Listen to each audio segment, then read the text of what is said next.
11일부터는 부처별 업무 보고도 시작되고 또 일부 영역을 제외하고는 오늘처럼 생중계된다고 합니다. 자, 이재명 정부 들어서는 생중계가 꽤 있습니다. 국무회의도 생중계를 하고 또 대변인과 기자들의 질의응답도 생중계를 했고 부처 업무 보고도 생중계를 한다. 이런 부분은 어떤 의미 부여를 할 수 있겠습니까? 일단 연말을 맞이해서 각 부처에서 예. 국민들의 혈세를 어느 정도나 짜임새 있게 썼는지, 그리고 어떤 이 초반에 목표치를 달성했는지, 그걸 달성하지 못했다면 어떤 대안이 있는 건지, 이런 부분을 대통령이 현안 청취를 하는 것은 너무나 당연한 거고요. 네. 점검이 반드시 필요한 부분이고, 또 뿐만 아니라 그 부분에 대해서 국민들께 공개가 됐을 때 국민들로부터 또 피드백을 받을 수 있는 거 아니겠습니까?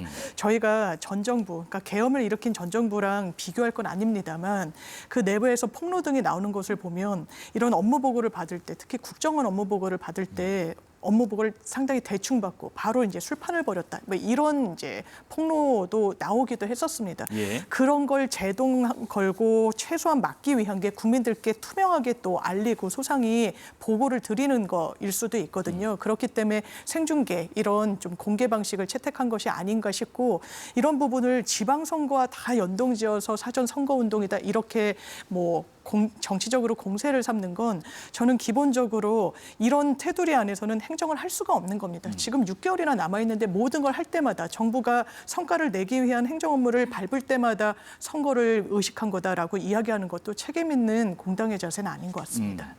말씀하신 김에 한번 여쭤보죠. 지금 시기가 좀 다가오다 보니까 지금 지방선거를 겨냥한 관권선거 패키지 아니냐, 이런 비판을 하네요. 그렇죠. 아무래도 지방선거를 생각을 안 할 수가 없겠죠. 윤석열 정부가 무너지고 갑작스럽게 이재명 정부가 시작이 되었는데 예. 그동안의 민주당이라든지 정부에서 국민의힘에 대해서 내란 정당, 내란 프레임 이런 것들을 계속 씌웠습니다만, 최근에 여러 가지의 실정들로 인해서 국민들로부터 많은 사랑을 받고 있지는 못하고 있는 것이 아닌가, 신뢰가 좀 흔들리고 있는 상황은 아닌가라는 생각이 드는데, 이재명 대통령 같은 경우에는 기초자치단체장부터 시작을 한 사람이고, 본인이 어떠한 행정에 있어서 무언가를 보여줄 수 있다라는 자신감이 있는 것이 아닌가라고 생각을 합니다. 그렇기 때문에 어떻게 보면은 최근에 특히 민주당에서 여러 가지 실책을 하고 있는데, 대통령 입장에서는 반드시 이겨야 되는 선거라는 생각을 갖고 있고, 그 과정에 있어서 오늘 같은 경우에도 지방시대위원회란 말이에요. 지방선거와 누구나 다 관련이 있다라고 생각을 할 수밖에 없는 이슈 아니겠습니까? 이런 것들을 직접 챙기는 이미지를 보여주고, 이게 뉴스에 나가면서 지방선거의 분위기를 끌어올리려는 것이 아닌가라고 생각을 합니다. 네. 다만 이러한 것들도 일부 국민들께 긍정적으로 작용을 할 수도 있겠습니다만, 이런 것들을 넘어서서 정부가 최근 보여주고 있는 외교라든지 부동산, 여러 가지 실책에 있어서 더 책임감 있는 모습을 보여야 되는 것이 아닌가라고 생각을 하고요.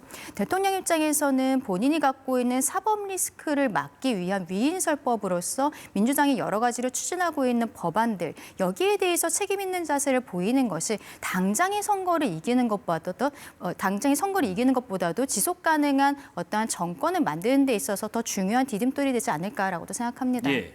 주말 사이에 또 이재명 정부 출범 6개월을 맞아서 대통령실 참모들이 총출동해서 성과 보고 간담회라는 것을 열었습니다. 그 가운데 몇 가지 중요한 내용들 짚어볼게요. 대통령실의 청와대 이전에 대한 이야기부터 한번 구체적으로 들어보겠습니다. 근데 이제 대통령실은 용산 시대를 뒤로하고 대통령이 원래 있었던 곳, 있어야 할 곳 청와대로 이전하겠습니다. 지난달까지 청와대 환경정비와 정보통신공사를 마무리했고, 식당 같은 지원시설은 지난 3일 이사를 시작했습니다. 일반적인 업무시설이 이달 중순에 순차적으로 이사가 완료되면 크리스마스쯤이면 이사가 마무리될 것으로 예상됩니다. 우리 여기 계신 기자분들과 브리핑룸도 20일에서 23일 사이에 청와대 춘추관으로 옮겨가게 됩니다. 그 청와대에 대한 일반인들 견학이 중단이 됐었고, 그 가운데 이제 이사가 차근차근 진행이 되고 있었네요. 이사가 완료가 되면, 순차적으로 되면은 한 다다음 주쯤 네. 뭐 크리스마스 전쯤에는 마무리가 된다. 그러면 3년 7개월여 만에 다시 청와대를 원복하는 건데 어떤 의미 부여하시겠습니까? 기본적으로 청와대도 예. 그러니까 대통령실이 국민 합의로 이뤄진 부분이 전혀 없었습니다. 윤석열 전 대통령이 뭐 청와대를 이전하겠다라고는 공약을 했지만 용산에 이응도 나오지 않았었어요. 그러면서 전격적으로 국방부로 가고 그 당시를 다시금 소회하면서 취재한 내용을 보더라도 네. 대통령의 최측근들, 참모들도 이거는 여러모로 안 될 일이다. 용산으로 가는 것은 철회해야 된다. 대통령도 그러겠다라고 그 당시에 얘기를 하고서는 전격적으로 긴급 타전이 됐었습니다. 용산으로. 어떠한 합리성도 없고 그리고 국방부로 대통령이 갔을 때 그 폐해 같은 게 상당히 축적이 돼 있었죠. 이런 부분과 관련해서 이재명 정부는 그렇다면 원래 국방부 자리에 이런 다 인프라 구축된 것을 다 허물 수는 없는 겁니다. 그러면 정상화시키고 원상복구를 해서 원래 있었던 자리인 청와대로 돌아가겠다. 청와대라는 부분에 대해서도 뭐 여러 장단점에 대한 사회적 논의가 있었죠. 문재인 정부 때도 그렇다면 탈청와대 이 국민들께 약속드린 바가 있었지만 여러 부분을 점검했을 때 보안 문제 아니면 현실적인 재약 문제 등으로 광화문 시대를 열지는 못했었습니다. 그 논의를 다시금 되풀이할 필요는 지금 시점에서는 없다고 판단 내렸을 것이기 때문에 청와대로 복귀하고 다시금 그 용산 왜냐하면 또 출퇴근을 하면서 시민들이 겪는 불편함도 상당히 있었습니다. 거기에 더해서 이른바 윤석열 전 대통령은 가짜 출근 논란까지 일으켰던 부분이 있죠. 참모는 이 진술을 할 때 원래 출근 시간 11시라고 언급함으로써 사실상 태업을 하지 않았나라는 의혹을 제기하기도 했었습니다. 이런 여러 단점들이 있었던 가운데 아무리 정권이 바뀌어서 영속성을 가질 부분이 있다고 하더라도 최소한 직무실을 용산에 갖는 것은 아니라는 판단이 전 정확하다고 생각하고 그래서 정상화의 작업이라고 생각이 듭니다. 처음에 뭐 청와대를 떠날 때 그런 얘기들 많았잖아요. 구중궁궐 같은 이미지를 좀 놓자 또 권위주의의 어떤 탈피를 하자 그런 얘기했었는데 그러면 다시 또 돌아간다면 그만큼 비용도 또 들 것이고 그리고 그 국방부 원래 자리 지금 용산 대통령실 자리를 또 어떻게든 또 이사를 또 가고 여러 가지 연쇄이동이 있겠네요. 그렇죠. 윤석열 정부가 그렇게 네. 뭐 안 좋은 방향으로 마무리되긴 했습니다만 처음에 용산으로 옮겨간 것은 국민들과 더 가까이 소통하겠다라는 의지를 보여드린 바가 있었습니다. 그리고 과거에 문재인 정부 때도 청와대에서는 대통령실이 이전해야 된다라는 이야기들은 계속 있었던 것이 사실이거든요. 그럼에도 불구하고 지금 이재명 정부가 갑작스럽게 시작을 했던 것만큼 이 용산이라는 이 공간을 탈피해야 된다라는 어떤 그런 것에 너무 집약이 되어 있었던 것이 아닌가 싶습니다. 특히 이게 걱정이 되는 것은요. 그동안에 뭐 브리핑룸이라든지 대통령에게 보고를 하러 가는 과정 자체가 굉장히 힘들다, 멀리 있다 이런 것들이 계속 지적이 되어 있었는데 이재명 대통령이 아까는 뭐 생중계라든지 이런 소통의 모습 이런 걸 보이고는 있습니다만 이것이 쇼통이 아니냐라는 이야기들도 분명히 있는 것이 사실입니다. 예. 대통령과 지금 정부 그리고 민주당이 보여주고 있는 저희 야당에 대한 입틀막 그리고 지난 국감에 있어서도 친정부 성향의 언론에게까지 과방위원장이 뭐 나가 있으라라고 하면서 언론에 대한 입틀막 이런 모습들을 안 보여주는 것이 오히려 먼저 보여줘야 되는 모습이 아닌가라고 생각을 하고요. 아마도 청와대로의 이전이 다 마무리가 되면은 뭐 대통령이 직접 대국민 담화 같은 것들을 발표하게 되지 않을까 싶습니다. 예. 진정성이 있는 소통의 모습을 보여주는 책임감 있는 정치를 해주셨으면 좋겠다 생각합니다. 자, 이런 가운데 어제 또 그 얘기도 나왔습니다. 이른바 김현지 실세론으로 번진 인사청탁 문자 메시지 논란에 대한 입장도 밝혔는데 감찰 결과 실제 인사청탁은 전달되지 않았다라고 밝혔습니다. 발언도 한번 들어보겠습니다. 인사 절차, 인사 시스템에 대해서 대통령실의 비서관들이 다 일일이 알고 있지 않습니다. 그런 과정에서 부정확한 정보를 부적절하게 전달할 수 있다는 오해를 불러일으켰습니다. 저는 해당 직원에게 엄중 경고했고 본인의 불차림을 양지하고 사의를 표명했습니다. 저를 포함해서 김남국 전 비서관, 김현지 실장의 조사와 감찰을 실시했으며 실시 결과 김 전 비서관이 관련 내용을 전달하지 않았다는 것을 확인했습니다.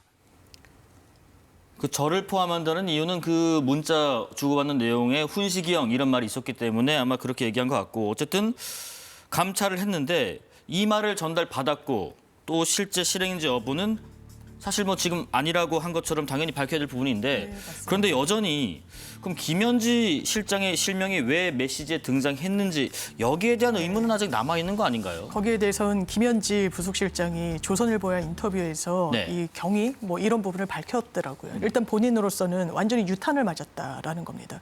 본인이 인사 라인에 있지도 않아요. 부속실장이라는 건 인사와는 거리감이 있으니까요. 총무비서관일 때도 인사와는 거리가 있는 겁니다. 이 대통령실에 살림을 사는 지위였던 거니까요. 모르겠습니다. 그 당시에 김남국 전 비서관이 이른바 김현지 이 실장이 대통령과 상당히 오랜 좀 인연이 있고 하니까 상대방한테 뭔가 이 좀 전달을 하는 입장에서는 무게감 있게 받아들인다고 좀 티를 내고 싶었는지 모르겠습니다. 그 맥락에서 아. 이 실장의 이름이 거론됐는지는 문 모르겠습니다만. 의원님 내가 이만큼 신경 쓰고 있습니다라는 네. 어떤 그런 과시. 예, 그렇게 뭐 개인적으로는 추정도 가능할 거라고 보여지고 그렇지만 그러면 당사자한테 이게 정말 인사에 영향을 입김을 끼친다면 전달이 됐어야 되는 거 아니겠습니까? 그래서 전달됐는지 여부를 감찰과 조사를 통해서 한번 받고 예. 거기에는 강훈식 비서실장도 이름이 거명되기 때문에 본인의 이 어떤 상황도 다 조사 대상이 됐더라는 겁니다. 그래서 내린 결론은 문자를 이 문진석 의원으로부터 수신한 거는 확인이 됐고 거기에 답변을 했지만 그 이후에 그러면 본인이 얘기한 대로 훈시기형 현지 누나 이 전달을 했는가? 전달되지 않았고 또 전달되지 않았기 때문에 해당 굉장히 구체적인 인물에 대한 사실상 인사청탁이 있었던 거 아닙니까? 거기에 대해서 현실화되지도 않았습니다. 그러면서 거기에 대한 모든 책임을 지고 김남국 전 비서관이 일단 엄중 경고를 받은 이후에 사의 표명을 함으로써 이 사안은 좀 마무리 단계로 접어들고 있는 것 같습니다. 지금 뭐 고위공직자 비리 또 이제 대통령 측근에 있는 사람들에 대한 어떤 의혹들을 좀 걸러내는 감찰하는 특별감찰관이라는 것을 조속히 추천해달라라고 대통령실이 국회에 당부를 했는데 그런데 취임 초부터 지금 한 5, 6개월 사이 동안 별다른 임명 얘기가 나오고 있지 않습니다. 지금까지 진척이 없는 상황은 왜 그렇다고 보시나요? 대통령 스스로가 불편하기 때문이 아닌가 불편하기 싶습니다. 때문에. 네. 대통령을 넘어서서 어떻게 보면은 김혜경 여사까지도 수사 대상으로 되어 있었고 검찰에서는 무죄는 아니다. 그렇기 때문에 기소유예라는 판단을 했는데 이 사건도 김혜경 여사 입장에서는 억울하다라고 하면서 헌법재판소에 계류가 되어 있는 상황이거든요. 이렇게 어쨌든 사법적인 처리를 받고 있는 대통령 내외가 특별감찰관이라는 사람이 대통령실 안에 있다라는 것이 불편할 수밖에 없겠죠. 이번에 뭐 결국에는 특별감찰관 임명 절차를 민주당이 빨리 진행을 해달라고 이야기하는 것도 저는 좀 진정성이 없다라고 생각하는 게 말씀하신 것처럼 이미 6개월 정도가 지났고 특히 이번에는 결국 김남국 전 비서관의 문자 메시지로서 이 시스템 자체가 무언가 잘못되어 있는 것이 아니냐라는 것을 전 국민께서 알게 되셨거든요. 그러면 적어도 빠르게 진행하기 위해서 올해 안에 절차를 마무리해달라라든지 기한을 정했어야 되는 것이 아닌가 이런 생각이 듭니다. 예. 그리고 김남국 전 비서관 같은 경우에도 뭐 사퇴를 했습니다만 결국 이것은 꼬리 자르기가 아닌가라는 생각이 들 수밖에 없는 것이고요. 이분이 과거에 안산에서 지역구를 가지고 있었기 때문에 그렇죠. 지금 뭐 시중에서는 안산의 양문석 의원이 항소심까지 당선 무효형이 나왔기 때문에 그렇죠. 대법원에서 만약에 자리를 비우게 된다면 그 자리로 내년에 다시 들어가는 것이 아니냐는 이야기들도 나오고 있습니다. 그렇군요. 그렇기 때문에 네. 김남국 전 비서관이 워낙 이재명 대통령의 최측근으로서 있었던 부분들도 앞으로 좀 주시를 해야 된다 생각합니다. 결국 김현지 실장에 대해서 국감에서 저희 국민의힘이 계속적으로 나와달라고 이야기했던 그 중심에 있어서는 본인의 권한이 아닌 인사에 있어서 관여하고 있는 것 아니냐라는 의혹이 있었던 거거든요. 뭐 일례로 강선우 장관 후보자의 낙마 과정에 있어서도 마지막에는 김현지 실장이 전화를 했었다라든지 뭐 산림청장이라든지 여러 가지 인사관여 의혹이 있었는데 그때 나와서 만약에 털고 갔다면 이 일이 그렇게 커지지 않았을 것이라고 생각합니다. 네. 애지중지 현지라는 표현이 왜 나오고 있는 것인지 여기에 대해서 명확하게 밝힐 것은 밝히고 넘어가는 것이 이번 정부에도 부담을 줄이는 방향이 아닌가라고 생각합니다.